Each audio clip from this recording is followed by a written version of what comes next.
মেধাবী সে নয় যে প্রকৃতই মেধাবী, মেধাবী সেই যে অধ্যবসায় এবং চেষ্টা দিয়ে শেষ অবধি টিকে থাকে এবং সফলতার শেষ হাসিটা হাসে, বলেছেন রেদওয়ান মাসুদ মনীষী। আমি উত্তরবঙ্গের উত্তরের একটি জেলা গাইবান্ধা থেকে ইউসিসিতে ভর্তি হয়েছি, ঢাকার মেইন শাখা ফার্মগেটে। অনেক স্বপ্ন নিয়ে, অনেক আবেগ নিয়ে এবং আমার যে কাঙ্ক্ষিত লক্ষ্য সেখানে পৌঁছানোর জন্য। আমি বিশ্বাস করি প্রত্যেকের সফলতার পেছনে একটি ছোট্ট করে গল্প থাকে, একটি অক্লান্ত পরিশ্রমের অধ্যায় থাকে। আমি সকলের সেই পরিশ্রমের জায়গাটিকে সশ্রদ্ধ শ্রদ্ধা জানাই। সাম্প্রতিক কিছু সময়ের একটি বিষয় আমার খুবই দৃষ্টিকটু লাগে, সেটি হচ্ছে যখনই কোনো পাবলিক পরীক্ষার ফলাফল প্রকাশিত হয় তখনই আমাদের সমাজের একটি শ্রেণীর মানুষ বলে ওঠে, আরে জিপিএ 5 পেয়েছো, জিপিএ 5 তো এখন হাটে বাজারে। আসলেই কি তাই? একটু যদি লক্ষ্য করি দেখতে পারবো আমাদের 2022-23 সেশনে উচ্চ মাধ্যমিক পরীক্ষায় দেশের 11টি শিক্ষা বোর্ড থেকে 13,59,442 জন শিক্ষার্থী উচ্চ মাধ্যমিকে অংশগ্রহণ করেছিল এবং জিপিএ পেয়ে উত্তীর্ণ হয়েছে মাত্র 92,595 জন। এর থেকে এটা স্পষ্ট যে জিপিএ 5 অর্জনটা ছেলের হাতের মোয়া নয়, এটা অর্জন করতে গেলে অবশ্যই পরিশ্রম করতে হয়।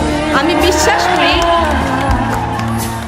বিশ্বাস করি আমার সামনে যারা রয়েছে তারা সকলেই এই যে আজকে এখানে আমরা উপস্থিত হয়েছি প্রত্যেকেই পরিশ্রম করেছি, প্রত্যেকেই পড়েছি।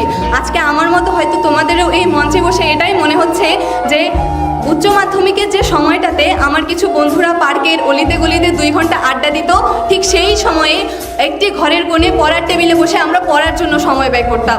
ঠিক সেই সময় যখন তারা ফেসবুকে মনোযোগ দিত, রঙিন ছবি তুলে ক্যাপশন দিত, শেয়ার কমেন্ট রিয়াক্টের জন্য, সেই সময়টাতে আমরা ব্যয় করেছি ফেসবুকে নয় টেক্সট বুকে।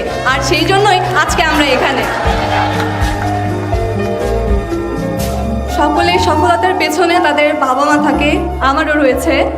একটি ছোট্ট স্মৃতি শেয়ার করি, সেটা হচ্ছে উচ্চ মাধ্যমিক পরীক্ষার অর্থনীতি পরীক্ষার দিনে আমার আম্মুর জ্বর ছিল 102 এবং তিনি সকালে 3 বার বমি করেছিলেন, কিন্তু তারপরেও অর্থনীতি পরীক্ষাতে আমার সাথে তিনি গিয়েছিলেন, কেননা অর্থনীতিতে আমার ভীতি ছিল।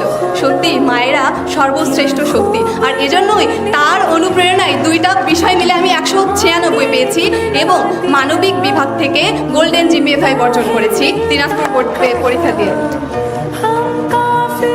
বঙ্গবন্ধু শেখ মুজিবুর রহমান একটি কথা বলে গেছেন, আমার এই স্বাধীনতা ব্যর্থ হয়ে যাবে যদি না আমার একটি বাঙালিও না খেয়ে থাকে। ঠিক সেভাবেই আমাদের এই জিপিএ প্রাপ্তি ব্যর্থ হয়ে যাবে যদি না আসন্ন ভর্তি যুদ্ধে আমরা টিকে থাকতে না পারি, আমাদের অবস্থানটাকে দৃঢ় করতে না পারি।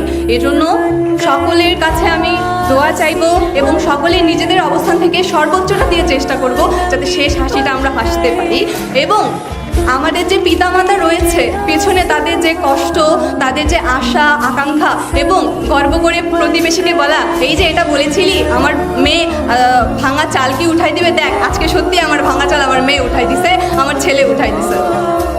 সকলের কাছে আমার অনুরোধ, সকল কিছুর আগে আমরা বাবা মার প্রতি শ্রদ্ধা ভালোবাসা রাখবো, সকলে ভালো মানুষ হব। দিন শেষে এই পৃথিবী, এই বিশ্ব ব্রহ্মাণ্ড সকলের জন্য নিরাপদ হোক। সকলে আমাদের জন্য দোয়া করবেন, প্রত্যেকেই যেন আমাদের স্বপ্নের বিশ্ববিদ্যালয়কে খুব কাছে থেকে দেখতে পারি। ভুল ত্রুটি হলে ক্ষমা সুন্দর দৃষ্টিতে দেখবেন। ধন্যবাদ।